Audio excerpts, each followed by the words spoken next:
Jiunge nami nikivalia njuga swala la police brutality, ambapo Governor Gladys Wanga ameweza kufoka sana siku ya leo asubuhi, na akaweza kutoa taarifa kwa ukurasa wake wa kijamii, ambapo imeweza kuweka ama imeweza kuzua maswala mengi zaidi kuhusiana na hiyo taarifa yake, ambapo kulingana na taarifa kulingana na ripoti ya KNHCR waliweza kusema kuwa maandamano ya June last year ya finance bill, watu zaidi ya 431 waliweza kujeruhiwa kwa hiyo maandamano, huku zaidi ya watu 118 wakiweza kufariki, wengine wakiweza kutekwa nyara.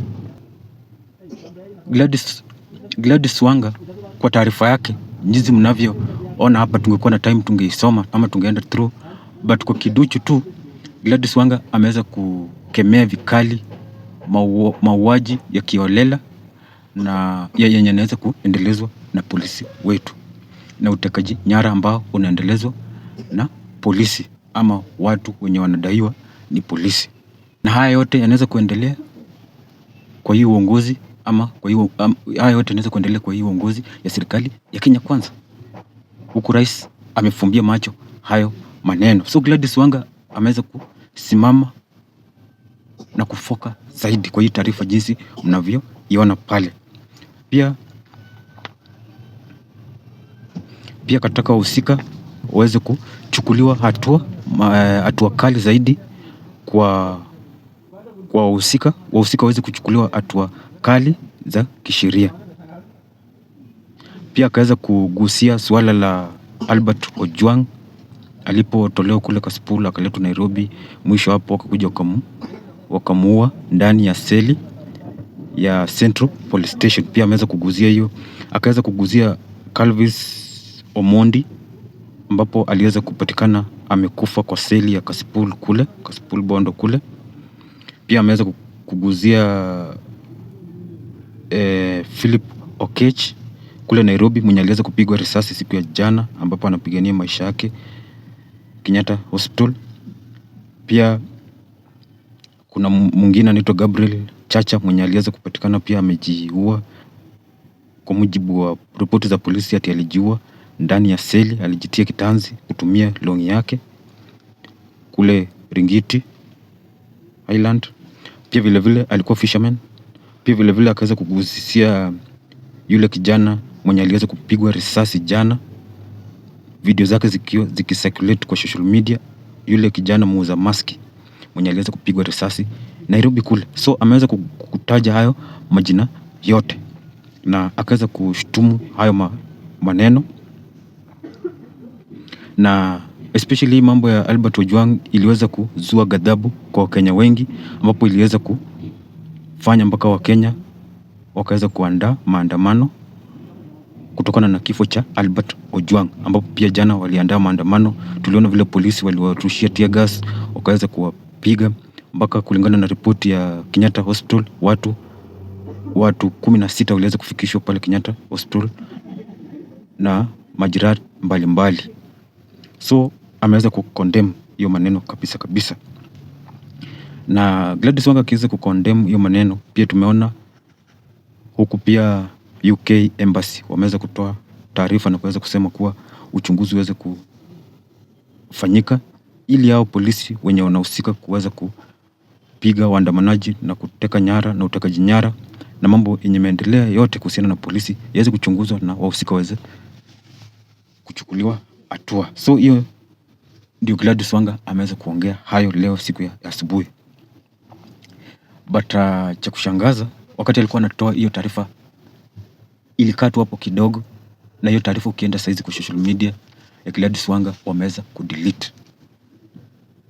Na kabla tuweze kujua ni kwa nini wameweza kudelete hiyo taarifa ama hiyo statement, itaweza kuwa ni mara ya kwanza kutazama hii video za hii channel na hujaweza kusubscribe, please take your time subscribe, na itakuwa ni vizuri zaidi. Pia vile watch hii video hadi mwisho, na kikubwa zaidi na kuomba uweze kulike. Asante sana kwa hiyo like. So Gladys Wanga ameweza kudelete hiyo statement na ni dhihirisho tosha kuwa kumekuwa na mgawanyiko ndani ya ODM kuhusiana na hii mambo ya broad based government, na vile kumekuwa na mkanganyiko kwa sababu wengine wanaunga mkono broad based government, wengine wanapinga. So ukijaribu kuangalia hapa hivi Gladys Wanga, hii taarifa imekuwa imeguza ama imechokora direct pale State House, kwa sababu hii taarifa ametoka ukali zaidi, na ukijaribu kuangalia hii taarifa ni kama Rais William Ruto hajaipokea vizuri. Ndipo sasa inaonekana William Ruto alichukua simu akapigia Raila Odinga akamwambia hao watu yako broad base, huyo especially huyo Gladys Wanga anaongea nini pale, kwa sababu unajua ukiangalia mtu kama Albert Ojwang anatoka pale Homa Bay, angalia yule mbunge wa Kasipul Charles Were anatoka pale Kasipul. So ukijaribu kuangalia mambo yote mwenye imemweza kumgonga zaidi ni huyu Gladys Wanga. So hii taarifa aliweza kutoa kwa uchungu zaidi, but sasa ilibidi William Ruto akapigia Raila Odinga simu akamwambia huyo jamaa, huyo governor Gladys Wanga anaongea mambo gani kwa social media, amesema ametoa taarifa gani. Ilibidi sasa labda huyo Raila Odinga ama ilibidi Raila Odinga akaweza kupigia Gladys Wanga na labda akaweza kumuonya. So hiyo taarifa ikuenda vizuri kwa wale wahusika wa broad based government. Ndio ilibidi sasa Gladys Wanga akaweza ku-delete hii post ama hii taarifa, akaweza ku-delete kwa social media yake. Ni kama aliingizwa baridi, alitetemeshwa kidogo mpaka ikabidi hiyo taarifa akaweza ku-withdraw kutoka kwa mitandao ama kwa ukurasa wake wa kijamii.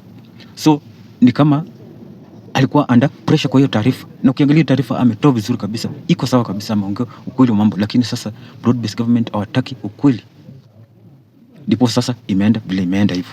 Tumeona tu mume wa Gladys Wanga alikuwa amechaguliwa, alikuwa mwenyekiti wa energy,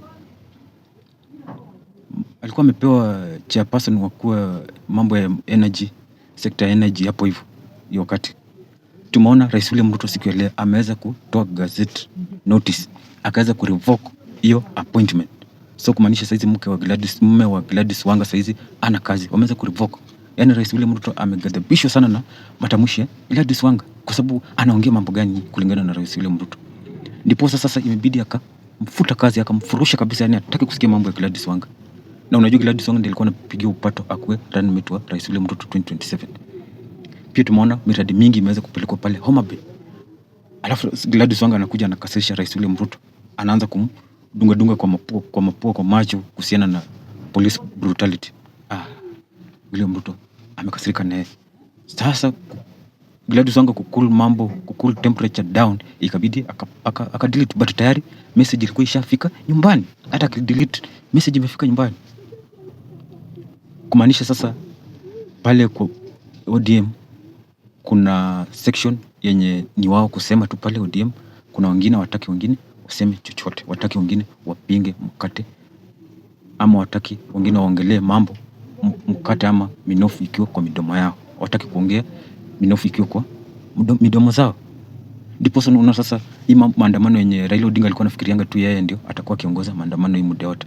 Unajua amekuja kukua in shock kuona pia Kenya wa kawaida wanaweza andaa maandamano na iwe successful hata kuliko yeye mwenyewe. Yeye mwenyewe angekuwa ameitwa kwa meza, wameongea 2-3, mambo ya maandamano yameisha. But amesikia uchungu sana na wale wandani wake kuona Wakenya wa kawaida wanaweza andaa maandamano na ikuwe successful na iweze kuzaa matunda hata kuliko wao. Ndipo sasa hizi unaona Wanga akitoa taarifa kama hizi ni sawa na kuchochea moto.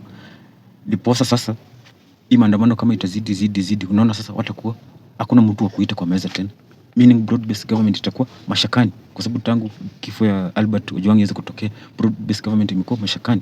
So wanajaribu kushangaa hii maandamano kama itaendelea, then sisi watakuwa na William Ruto atakuwa na haja na sisi tena.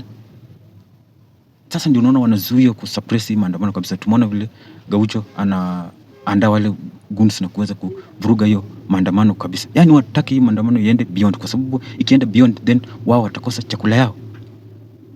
Na hivyo ndio Wakenya wanataka. So wacha tuone vile kutaenda, but wewe unaweza angaliaje kulingana na hii statement ya Gladys Wanga? Please tupatane pale kwa comment section. Wewe unaonaje hii taarifa ya Gladys Wanga? Alikosea kusema kutoa taarifa kama hii ama alikuwa sawa? Wewe nipe maoni yako pale kwa comment section. Wewe unasemaje kuhusiana na hii taarifa ya Gladys Wanga? Kwa sasa bye bye, tukutane kwa the next video.